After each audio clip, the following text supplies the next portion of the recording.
一场 Tago。那沙漠其实在20个队伍的话也还好一点，但是你说到这个海岛或者 Tago 的话，可能在点位上会有比较激烈的冲突。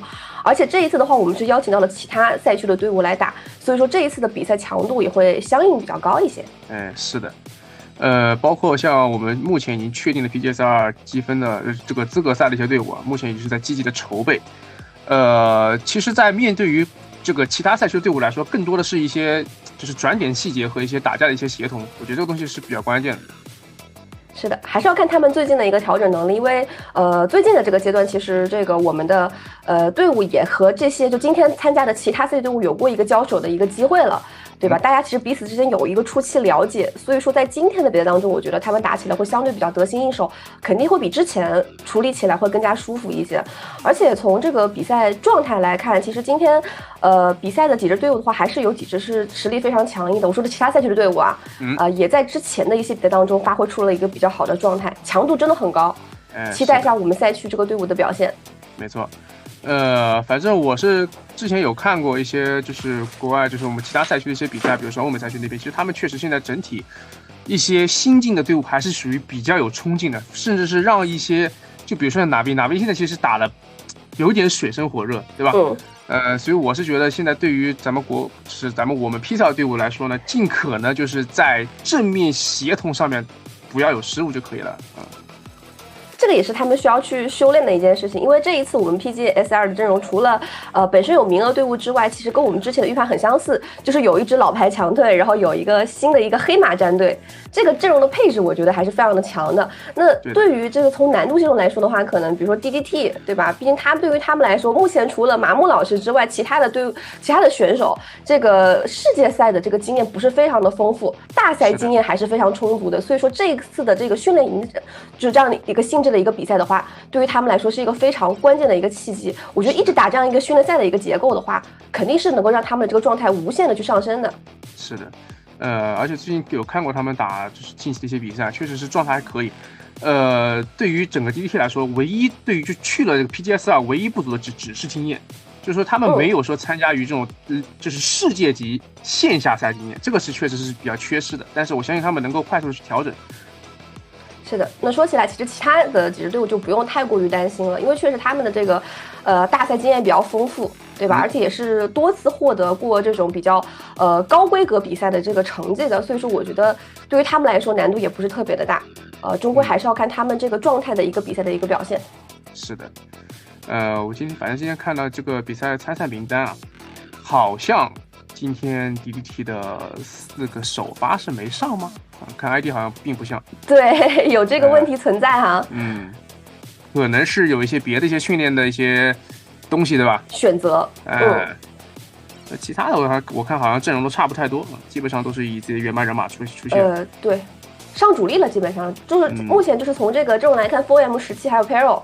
对吧？这个上的都是自己的主力选手，应该也就是直接把这个阵容会复刻到之后的这个 PGS2 的这个板子上面去的，没有什么太多的变化了。没错。有一个17今天是实习受伤的。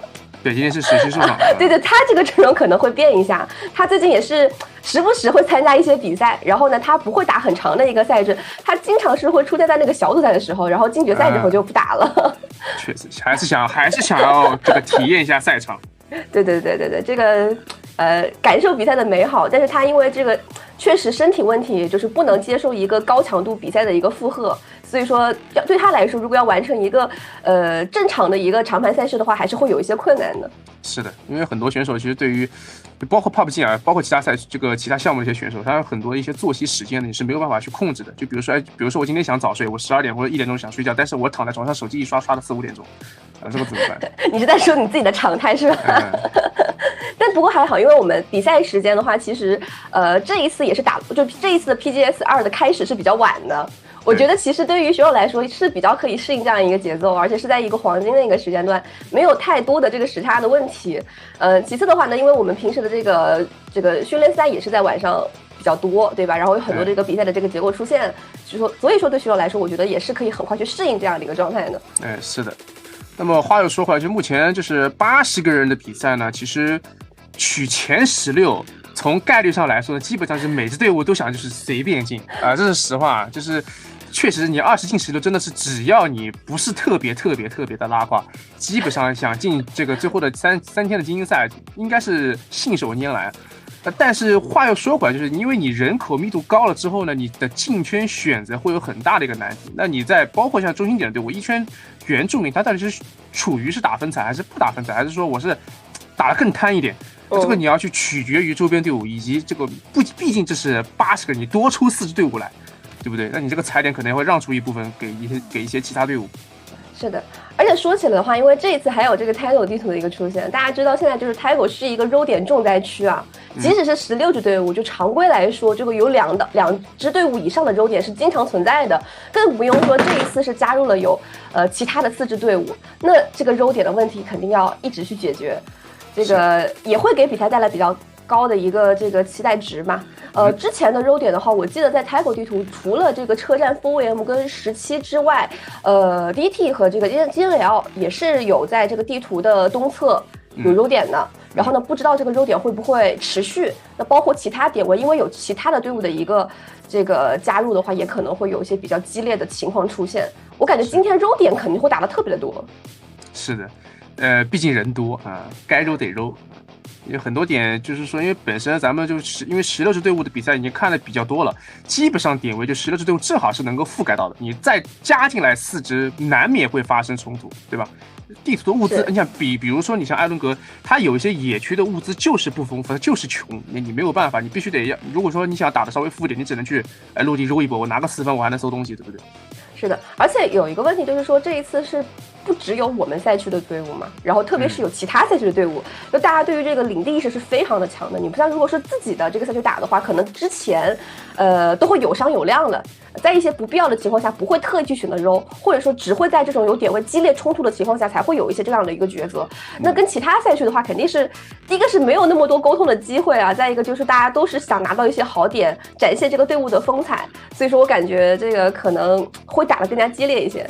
是的，我们现在好像也是在等一位选手，80等1，搞快啊！我反正是看了今天这个阵容很多，包括像其他一些，就是我们其他赛区啊，这个像 KDF 的阵容，大家之前比赛也看到过了，你像暴龙哥加上 Ramba 的一个加入，配合上 Lash K 和 N。其实这套阵容的正面推进能力是非常强的，是的，还不错，确实能表现出一个比较好的状态。那这次，其他赛区几个队伍的话，其实，阵容上也是做了一些调整的，和之前大家记忆中可能不太一样。然后特别是 PKL 那边，因为这个韩国那边大家也清楚啊，就是选手之间换的是特别的频繁的，但是换来换去都是那几个老人，他们没有什么太多这个新人选手的加入，所以说你会经常在一个赛季会发现这个板子又变了。就其实好的战队或者说这种豪门战队会不断的去引援那些比较中小的优秀的选手，把自己框进来，加入到自己的这个战当中，然后呢逐步扩大自己这个战队的实力，确实也能看得出来大家对于这个项目的一个热情。是的，怎么说？就是说，我觉得 PKR 那边赛区的一些就是他们的一些新血液，我只是说新选手，他们可能培养的不是那么的多，就是所以说导致一些老选手可以就是不断的这个队打完去那个队，那个队打完去这个队，换来换去，换来换去，而且你很难看到一个非常优秀的新人出现。这个确实是，我觉得这也有一部分啊，我个人觉得可能是因为项目的关系，因为确实现在有些比较好的一些项目出现，那么有很多的一些选手他会选择，我是玩这个项目还是玩那个项目，对吧？这个也有一些人才缺失，我觉得也很正常啊。是的，这个就会导致其实现在就我觉得 PKL 那边的话，他这个选手年龄普遍还挺高的。我那天看了一下那个名单，就是 PGS1 的时候看了一下，就发现那边有很多大龄选手的存在，就中间已经打了很多年了，就到了那种你会认为这个年纪已经不太适合打 FPS 了。但是其实还在场上。其实因为我们在国内还是这个韩国那边，其实对于选手的年龄限制还是比较大的，在这个项目之上还是会有一些影响的。是的，有一部分原因也是因为这个游戏呢，就是说你大龄选手他是可以玩的，对吧？你不能说他这完全玩不了，他可以玩。它不是一个全程都要靠枪去解决问题的一个，是的，对吧？一个游戏，所以说确实是有这样一个情况。是的，就是只要你能保证，比如说年纪大哈，我带了几个小年轻，只要我能保证我前期的运营是没有出现太大的问题，可以进圈，那么也可以给我的枪手提供一个输出环境。那么在后期当中，只要我补枪能补上就可以了，对吧？这个也没有太多的难度，就队友帮忙去拉个枪，我去补个枪就完事儿了。是的，还是很有道理的，因为它其实跟传统的 FPS 不太一样，就是它不是那种高频战斗的一个游戏，就是你从头到尾，你可能说实话，如果你这场闷一点，甚至没有出枪的机会，然后全程打架这种情况的话，会出现的比较少。就即使在一个高频战斗的话，其实也就是半程而已。就整个游戏感觉，我觉得结算下来的话，你的战斗时间应该是在，就真正的在出枪的时间应该是在5分钟以内的。那其他的时间都是在运营，在拉扯位置。其实你真的靠枪解决问题的时候，就是一瞬之间的爆发了，很快就解决了，不会有太长时间的这样的一个拉扯。是的，其实这个是跟其他就是 FPS 的传统项目不太一样的一点。是的，因为传统项目呢，传统 FPS 基本上就是说它是每一把就是属于新的一把，那么每一把都要去考虑自己的站位，以及每一把都要考虑自己的枪法以及补枪啊、协同啊。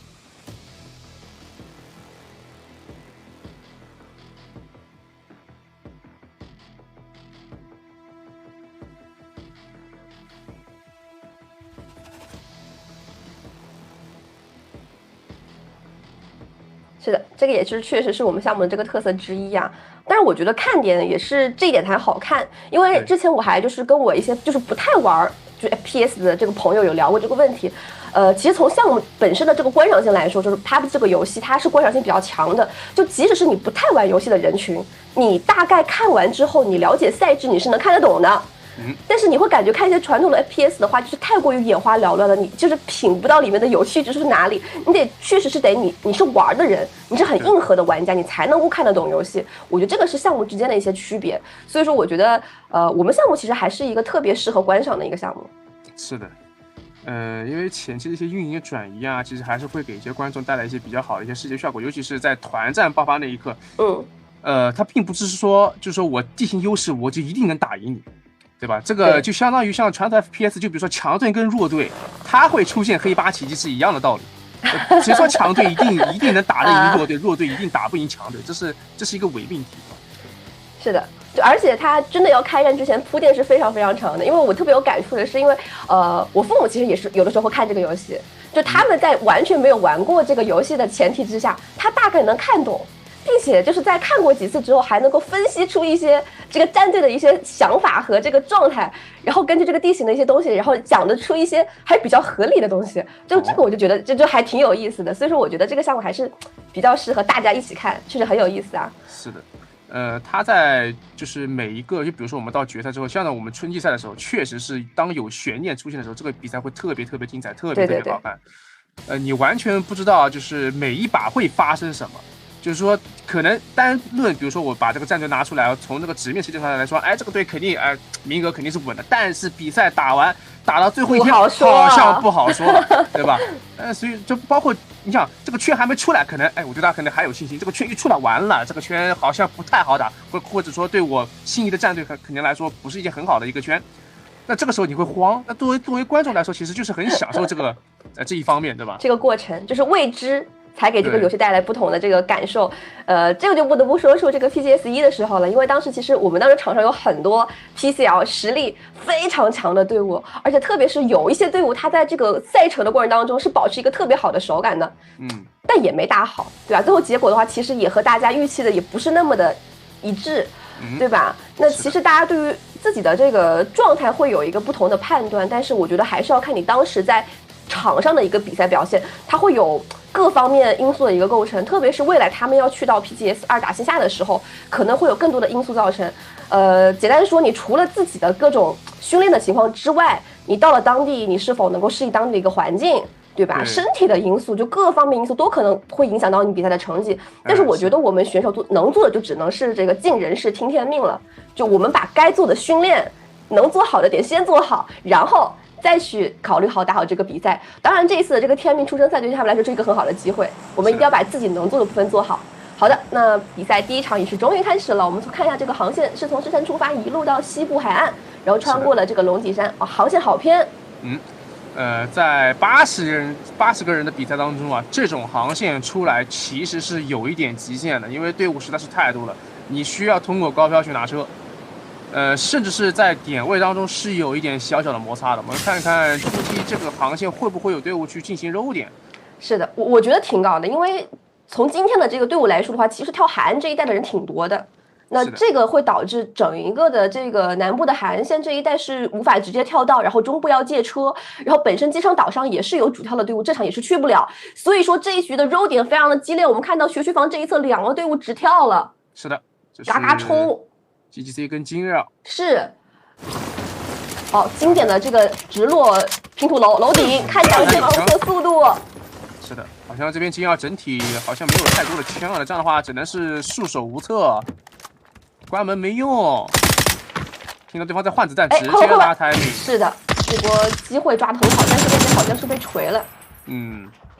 整体 GGC 的枪线其实还可以啊，还是很快速的解决，落地大概1分钟不到，将金瑶全数淘汰。1换4是血赚的。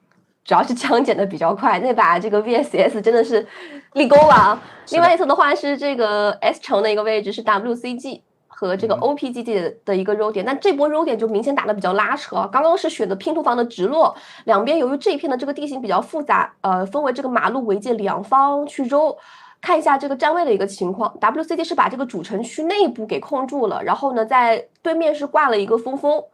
然后可以去牵制一下马路过点的这个走位 ，OPGG 好像这边也是选择一个分踩的状态，也是一个3-1啊，RB 的这边是2-2。是的，我是觉得现在 OPGG 这个站位呢，其实可以打的稍微主动一点。我 WCG 站位啊，哎，他们这个好像在这个大图标上面那个对标是反的，你看到了没？对吧？所以说刚刚看错了。是的，因为 WCG 整体它整个防区的左侧3个人包夹教堂这个枪性，其实没有办法，其实给到 Mac 很好的支援。就正面这波抱团，你3清1就可以把 Mac 给处理掉的。而且你想过点大仓是有个这么长的一个马路过点，没有办法给支援。所以说 WCG 其实只要尽快去做一个3清1就可以了。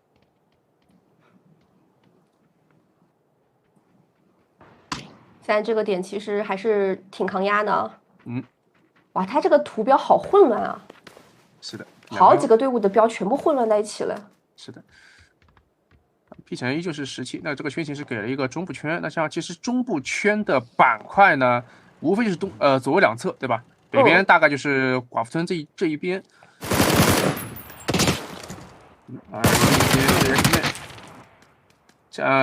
有一个收进动作 ，Leo 这边其实有个小的失误，不过这个失误其实我觉得无伤大雅，因为对方确实枪线补的还是比较多的啊，2个人可以打补枪，即便是打倒了这波也补不了。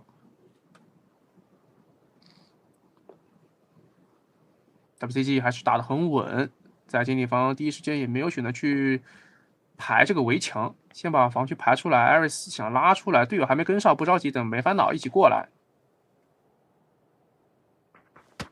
但经典这个喷子的埋伏还是挺受影响的。是的，而且这个点好像一直是没有特别明确知道这个附近有人，我感觉他应该是有意识听到了一些声响。虽然我看到这个对面的选手也是一直在收声音，小范围的去挪步，但是感觉得到艾瑞斯这一波的这个是非常敏锐的。这一波他退的围墙就没办法清了，就是如果说像麦克呢，他一直在防区当中啊，是3清1是完全好清的。只不过他退到围墙之后，那么谷仓是可以直架的，包括像教堂这一边有一个大盘机，对于整个 WCG 来说，只要把这个心理房先控住，你不让麦克呢给任何机会就可以了。后点3兄弟已经往回撤了，峰峰在教堂北边的防区也是做一个架点，双方还是尬着。关键也是两边都没有什么投注，不然这个位置还是比较好清的。两边就嘎住了，一个围墙和一个这个墙壁围界。那现在的话，其实这个看到 WCG 那把这个经典房往后回退了之后，是直接踩在了这个外围的防区，先跟城内队友汇合，然后打一个这个应该是打一个3清抱团的一个选择。峰峰的话是在这个防区架枪，然后2个人打协同清点。Kira 这个信息感觉是拿到了一些，应该是落地的时候大概知道对手的一个落点的一个位置。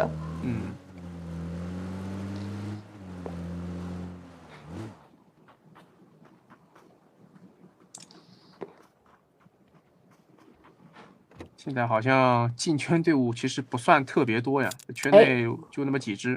是，但这个买点应该是暂时不知道啊，他大概知道这边有人落了，但是这个点暂时还没有排到。是的，很谨慎啊。封了烟想掩护队友撤，直接掩护到围墙，那这样的话 ，WCG 后点3兄弟还不动手吗？感觉也不太好，慢慢来，得先把信息收集了再说。其实从这个近点站位来说的话，艾瑞斯这个点也挺重要的，就是他要把这2个谷仓的人给架住，然后让他们不要去持续的去支援。但刚好通过封烟，那 OPG 其他的队友也是选择汇合了，这个城视野盲区还是比较多的。是的，所以 WCG 也没有轻易的再继续深入到城内去清。另外一侧也是，这个应该属于撞了。因为 GGC 的这个家门口旁边就像龙头在寡妇城这边的点位，但对于 Pearl 来说，你毕竟作为一个 R 城队伍，抢这个点位是很正常的。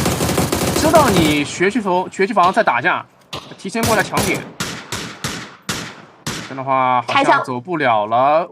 队友精确标一给，有车吗？有车，拿车的话可以去清一下。问题不大，直接被远点点死了。这样的话 ，Pyro 出去拿到3分也很赚，点位也拿下了。后续推山也有个起推点。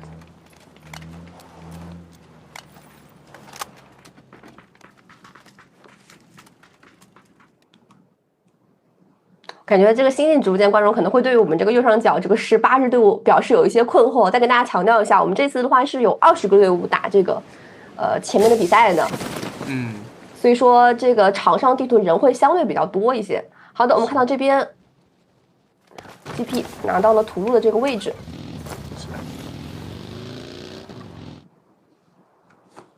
有一辆蹦蹦，只能说有比没有好啊。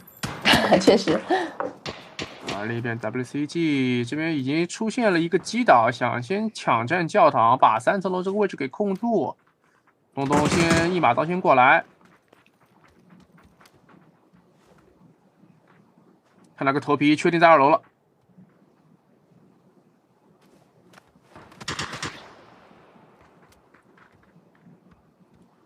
打这种城区信息战的话，其实这个拿信息是真的挺重要的。一直在点人，又点到一个了。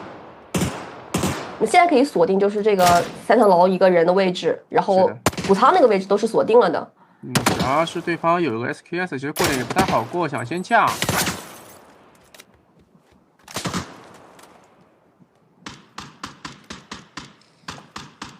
好，另一边 Megan 的出枪也是将点位暴露给了 WCG。WCG 在找最后一个人。倒了一个，2个人信息全漏，后点 K 大也出枪，那这样一来的话，点位全漏了。但是峰峰这个位置已经是被打下来了，过点能补吗？好像可以补，峰峰想赶紧爬进围墙。让队友不断的去 pick 来吸引 Kira 注意力，自己爬到了一个围墙的位置，这波应该是成功的掩护了进来，有机会可以拉人，封烟之后能拉，还行啊。一个架一个封烟啊，拉是没问题的。感觉现在 OPG 阵容阵型啊是完全是被拉扯了。信息主要是拿扯，问题不大。这一颗雷，原来是故意没拉，直接把你骗过来之后扔手雷，但是一下子经典失手了。Kira 这边的话没有伤害道具，先给闪之后自己拉了一个侧身有阴线的遮挡，抓住 timing 了。哇，这波真的出大事儿了，一下阵容被打乱了。封印的位置呢，其实已经就是完全暴露了队友的那个倒地的位置。那封那颗烟，当时 Kira 其实不用看，就往烟里砸颗雷就完事儿了。就不得不说，对吧？这个小战术用的还是挺好的，他这个策略。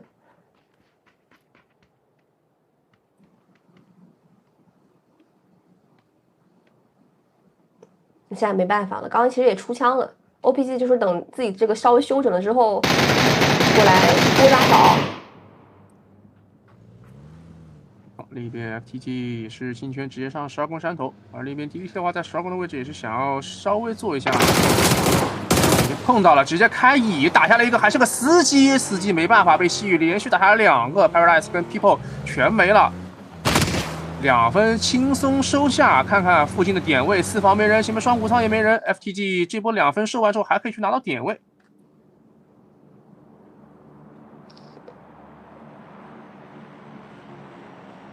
L4这个只能做买点了，就是信息可能会有一些遗漏，就是不知道具体的位置，但是是知道它大概的一个方向的。而且这个2阶段已经吃到蓝圈伤害了。其实这一场打完之后，对于 OPGG 本身它的这个伤害也挺大的，因为等于是也没有什么太好的一个拿顺位的一个机会了。打完之后，下一步的圈也不好进。这个位置应该是确定了的，声音很明确了。没错 ，WT 其实前期是有一个优势的，只不过感觉打的有点太犹豫了。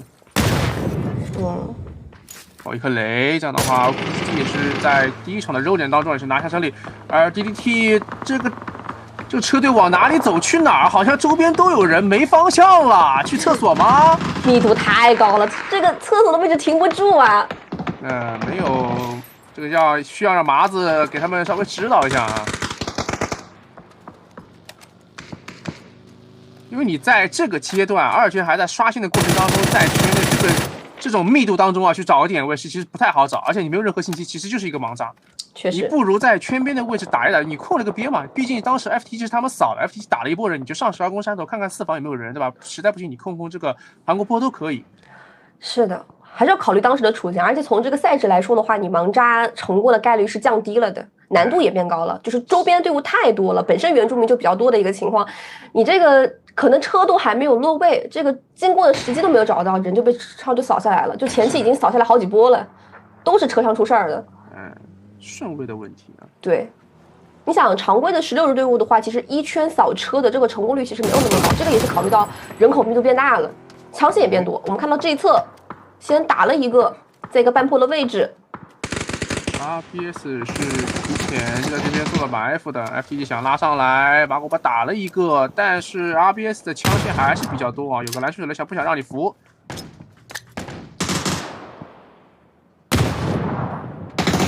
要反坡，感觉这波很难操作了。对方有个 pick 的身位，后一点艾坤打了一个，位置也被确定，但是西派手上是没雷，队友时就赶紧开车过来顶了经典的坡。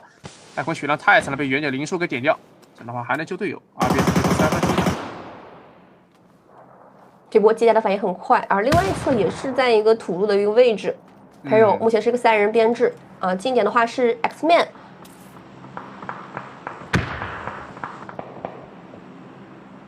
第一波交手之后 ，Pero 也是有一个掉流的存在的。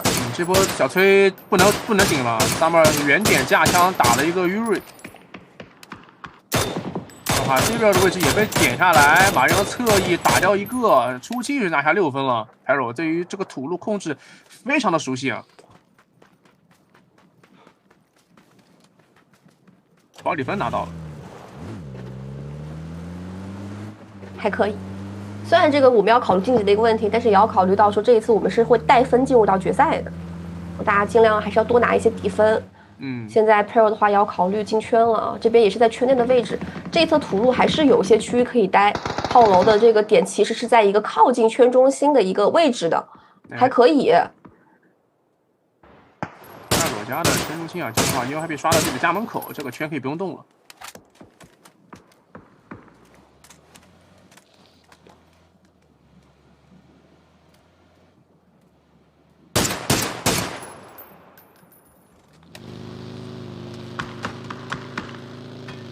这是一个蹦魔，这个蹦魔有点难，宝宝位哇，打了半血，强顶枪线，赶紧跟队友汇合。这边 Summer 顶住压力，把这边最后一人给收下，7个淘汰啊，老 Summer 还是稳啊。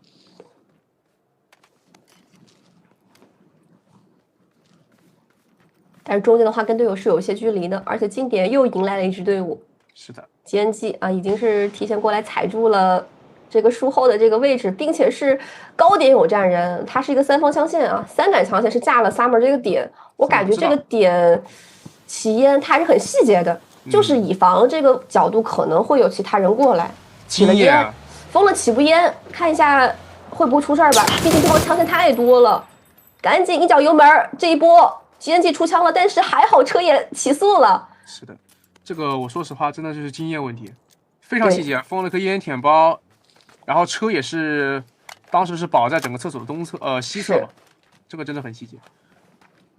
所以说这个车也不是他保的，对吧？对，虽然说不是他保的，但是其他人细节做的也很好。是的，对的。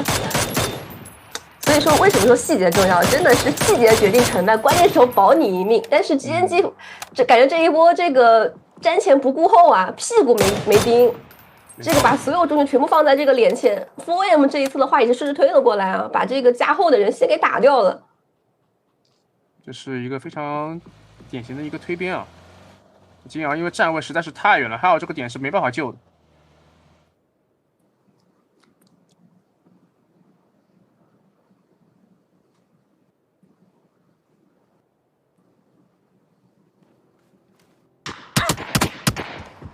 因为我这个站位还是蛮科学的，就他这个点，其实他感觉到炮楼不能全部去防，肯定要是在这个土路附近再拉一杆枪线，以防有撞点的这样的一个情况啊，提前做了一个埋伏。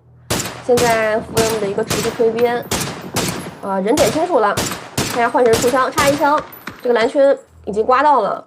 主要是有树木和蓝圈的一个视野遮挡，确实不太好点。圈形是给了一个往北边走的一个趋势。哎，看一下品言的这颗雷。追过来了，但是这个能炸到，是的，这个雷有了，正好是个残，留在烟里面了，还要拉手队友，完了，我感觉这个点要出事儿了。另外一侧 DL 也来了，被夹住，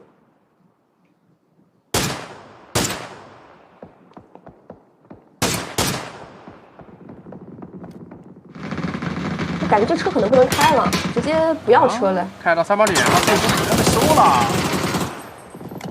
这包围网当中，感觉滴滴的车队是一个一个在送啊。你看刚刚就说过，他的站位很科学，对吧？他就是一个包围，以防有人过来站点的一个站位。土路这一片呢，就对于Summer来说确实是特别的熟悉，打了太多次了。这个初期就拿到了8个淘汰了，4阶段了。4阶段还有46个人，其实确实就是因为参赛队伍比较多的原因，密度还是比较大的。人数还行，其实主要是这个很多都被打成残边了。是的，人数还是合理的。但这个圈收缩，4圈蓝圈还是虽然说没有以前那么痛，但是还是属于比较痛的。那对于 4M 来说，现在这个点不在圈，而且南边这个土路上还有个 DL， 没有太好的一个进攻角度啊，而且两边也没打起来 ，Perry 是埋着的，没有说出去顶防。反正 4M 有车，我感觉这一波是没有必要在这个边上跟其他队伍搅的。找不到太好的劝架机会，这样的话 4M 反绕回速度山，但速度山这边有 SSG 2个人 ，4M 其实是不知道这个信息的啊，完全不知道 这个是 SSG， 可能会把顶多速度山队伍当一个满编，那这样的话 4M 只能选择出去规避一下，圈边架车阵。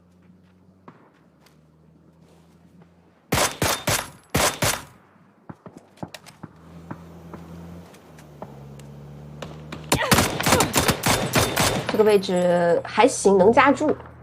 另外一侧吃着蓝圈伤害，还要找机会去打一下 DL 的这个位置，但是 DL 也是一个出枪偏倒了，正好是倒在这个蓝白之间，不太好救援。品言背了那个蓝圈背包，真能扛，那还挺关键的啊！是的，那个背包，我觉得出了之后，确实是他在蓝圈之外的一波战斗太关键了。那边普丁是打掉了幻神。只是小路一个人，确实没地方去了，没信息，只能选择盲扎。小路车有个上扬的一个动作，才能撞到树了。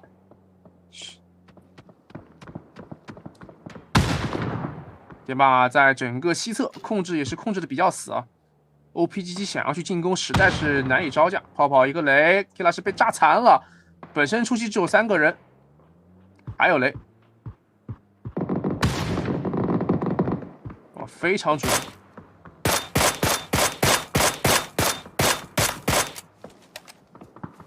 这个山头的附近的位置真是打了太多场架了。Perro 开始冲锋，直接把底包克的人先处理掉。今天还有个李白，这是4房的人打了一个分彩，导致李白被原点抽了。Perro 3个人依旧是选择能存活下来，8个淘汰了 Perro， 太陌生了 Perro。推起来了，但是 DS 这后续还有2个人要去汇合，从外面拉过来，但自己是吃到了一些远处枪，也是 GP 这边枪械的影响，也无法直接过来撞点，而且我感觉这个位置就没有必要再撞了。其实你再切过来的话 ，Perro 这边也是有枪械可以干扰的。是的 ，Perro 这个时候到了坑之后，近点没有威胁，先选择封一个侧身烟慢慢打。现在 Perro 的打法是越来越有章法了，就是感觉很成熟，不像之前啊。但是这一侧17也来了，哎，但是小崔这个点被17这个激火雷炸到，因为对于 Perro 这个点来说，虽然说尽力的拿下这个反扑，但是因为由于点位的一个劣势关系，导致自己其实没有办法踩出去劝架。这把其实已经很尽力了，而且已经吃到了一个盘面分的一个阶段。是的，确实这个角度过来的队伍也相对比较多一些。实际自己这边出了点问题啊，再一颗雷也是把人给补掉了。没错。要扛一些压力，其实 DSS 同样过得非常难受，周边队伍实在是太多，他们这个反扑也是举步维艰，包括 SSG 啊，完全没有掩体，17和 GP 也是一直在出枪，不断的旋转跳跃，还是被抽了下来。还想扛的一波，而另一边天霸选择上单去清理 KDF， 后点被架住了，天霸正面人有点多啊，被直接清理掉。天霸一波选择上单，西部是大的弱侧，而另一侧后点因为他被抽了17的屁股。哇，来劝架队伍太多了，这个反坡队伍实在是太多。你想想，Perro 还活着。反正 New Happy 打完之后也是第一时间回收阵线啊，他没有持续在对这个 Perro 施压。是的，因为在二狗家，毕竟 New Happy 是一个原住民，而且整个在西侧天霸帮他们处理了很多的分数，导致其实在南边 New Happy 其实没有做太多的事情，唯一的那一波就是17出来去年，因为17没地方待了，必须要把这个坑给清理出来。只不过这波被 New Happy 打了一波屁股，的话场上还剩5支队伍 ，Perro 9个淘汰，目前已经12分了。这个阶段的这个战斗爆发真的太快了，一下子人就马上锐减。是的，但 New Happy 反应过来了，他也是知道这个反扑还有一支队伍的，又选择重新拉回来。他当时打完之后也是怕自己屁股后面来人，可能会把自己放在一个被包夹的位置，所以说很灵活的是直接回去看这个反坡了，然后拿到信息确认屁股后面没人之后，选择持续的还在往这个反坡施压。New Happy 我觉得这波要清 Perro 的话，其实可以稍微的稳当一点，因为全给了。对，因为12月这个点呢，另一侧是一个人被天霸2个人单防的，2个人架住12月，他一个人就是其实不太好突破，因为毕竟这个点他也不在圈。后续其实我觉得，对于 Perro 这个点其实没必要，因为 Perro 毕竟要进圈啊，防区的队伍会卡死他。对于 New Happy 来说，只需要尽可能的往刚说完就是往12月这边靠一靠会更好一点。其实12月第一时间给到信息之后，队友是第一时间也过来了，但是没有想到这个天霸这个找人也很快啊。是的，其实就是压力点的问题，他的所有的侧重心啊全在 Perro 那边了，导致其实 New Happy 屁股这个单挂的12月其实压力给的太大了。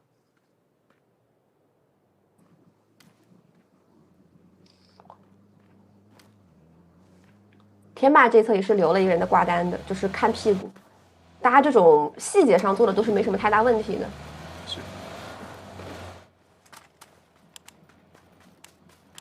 由于圈线的刷新啊，这个圈的话是北上啊，所以说天霸是选择把重心放在北部这一侧的这个山头，先拉回去。GP 这一侧直接上房顶想拿信息，但是没有想到被逮了个正着，直接给打掉了。楠楠这个点顶得非常的靠前，直接跟天霸已经打成了一个对位了，但是他的队友其实还在这个反扑的位置，现在近点压力还是比较大。那楠楠目前没有出手，也是选择在近点做一个埋伏。那后续天霸如果有进攻意图的话，看楠楠这个点能够埋到几个。Perro 的话也是在这个反坡绕出来了，选择另外一个角度进圈，但是这个信息好像 New Happy 是丢失的，他其实不知道 Perro 是这样的一个反绕，打得很灵性啊这一波。天霸给的压力太大了，导致后点2个人没有办法花时间去看屁股。我感觉这一波有机会可以被次成功，来了，还在出枪，没有人看 Summer 这个点，出枪先打一个。现在回过神来就已经来不及了，今年是2个人同时摸了过来，分被拿了。这发手雷也是将圈边的队伍给淘汰，自己虽然是吃到了一些这个伤害 ，Perro 也没了。是的，但是对于 New Happy 来说，可以说是一记重击啊！最后是一个4打3的一个决赛圈，我感觉天霸有了。是的，4打3，只要稳稳当当把这条枪线拉开，打补枪，其实问题就不是很大，因为 GP 毕竟不是满边。77看到一个侧身能打掉，这波打了一个人数差4打2，有人数优势，但对方有个反扑，好像可以救。圈起的话，2边都在圈。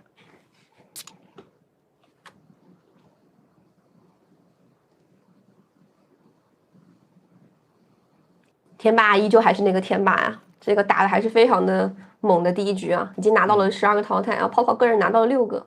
是。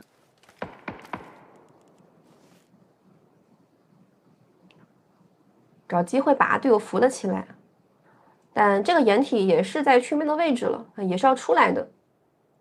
就关键性的买点还是荷兰这个点，天霸的话是采用了一个2分战，现在是埃流这一次打协同，这个点是被点出来了的，先给这个投掷物扎到了，锁定位置。赫拉这个点就是被排得很死啊，那 GP 已经不太敢对枪，2个人已经归宿到防区当中了。12个淘汰天霸，不太会有变数了。以天霸目前的这个枪法和状态来说的话，除非这个 GP 突然爆种，直接圈边一波把你这个挂的人给打掉啊，不然就很难有什么太多操作空间了。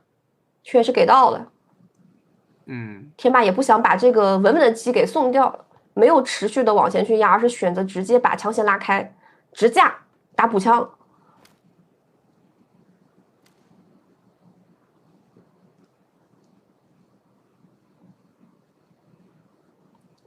现在 GP 有点不太敢打了，是慌了，真的挺慌的。全在后点，他想等8圈把天霸刷出来嘛。但其实我觉得，即便是往东边走，天霸依旧是可以踩一些点位啊，包括是架一些车阵。就他这个反坡，他可以踩那个荷拉那个反坡，就其实还是能往前推的。是的，就是不着急。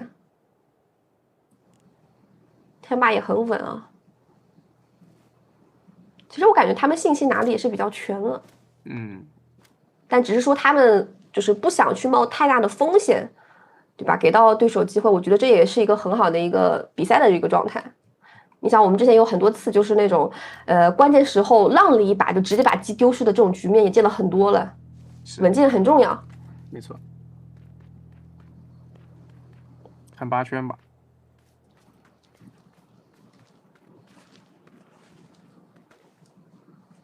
圈反而是给了天霸 ，GP 心态直接爆炸，那更不着急了，你这个要出来的呀。我觉得甚至天霸都不太需要去拉太多的这个位置了。其实这一次林树已经是提前埋在这个石头点位，先把这个防区出口给牵制住。这个站位一站 ，GP 已经是无路可走了。那好像林树跑的这个点被发现了吧？赫拉前面好像一直在看，但是赫拉这个点毕竟自己也不在圈，想跑。不急。从吃蓝圈时间来说的话，这个防区会先吃。他那个石头虽然危险，但是问题没有那么大。先拔一个。赫拉铁死了呀！枪线实在是给他覆盖完了，位置也不在圈。大树老师这个地方还是挺危险的。这个地方如果被打掉的话，不好补枪。GP 全域趴着嘛，趴着这么玩，被迫等死。刚说完，防区的一个。GP 这把他利用这个救气啊，来到一个圈内拿个第2的名次，我觉得也是非常不错的。只是说对于战斗方面确实是不及天霸。这样的话，恭喜天霸15个淘汰是吃下去，在整个战壕西侧，包括双谷仓的控制当中啊，天霸是做的基本上是天衣无缝啊，没给其他队伍任何机会。是的。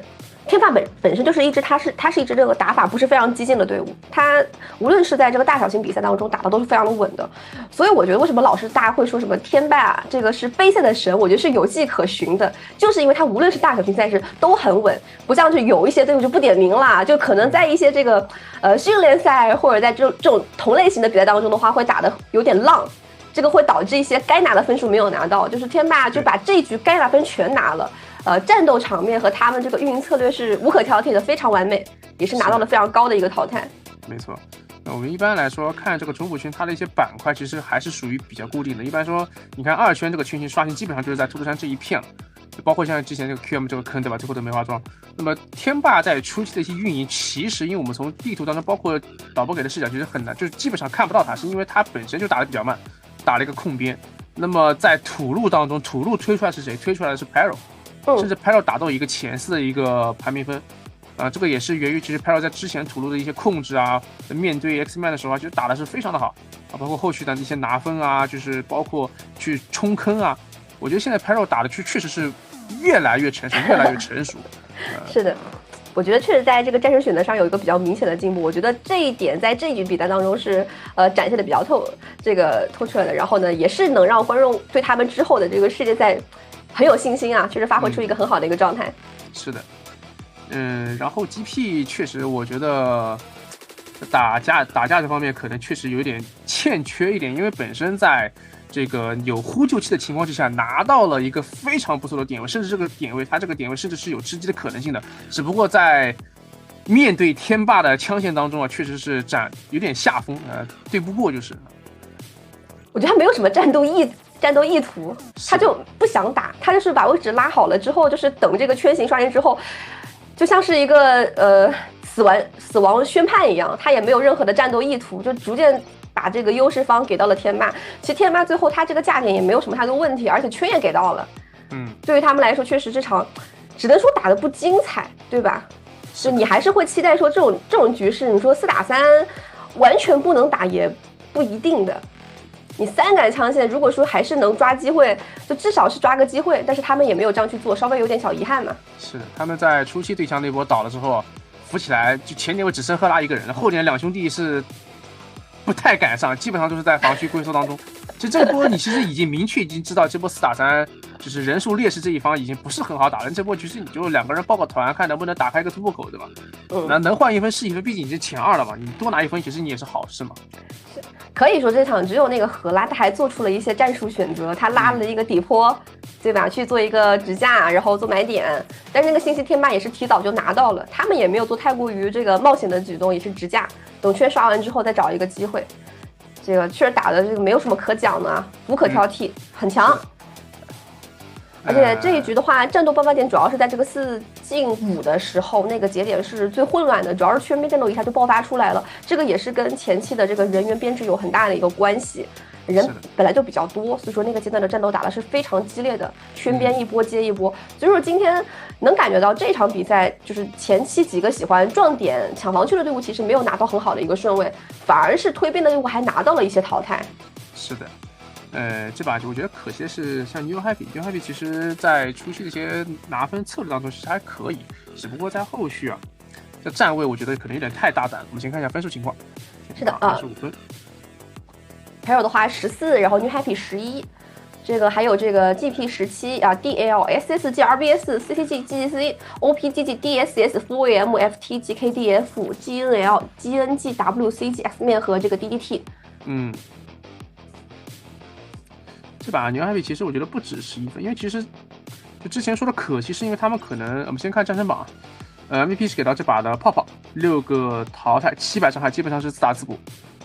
前点位在防守 OPGG 的时候也是这个防守的特别到位，不愧是超级泡泡啊！这局打的是非常的漂亮。是的，无论伤害和淘汰都是这个队内首屈一指，确实发挥出一个很好的一个表现。没错。话说就是前面 New Happy 其实我觉得就怎么说，他们很想要拿还有那个分，但是发现拿不了，导致整体的节奏被拖慢，这个其实比较可惜，也希望他们下把能够加油。是的，那我们先稍作休息一会儿，等待一下第2局比赛的到来。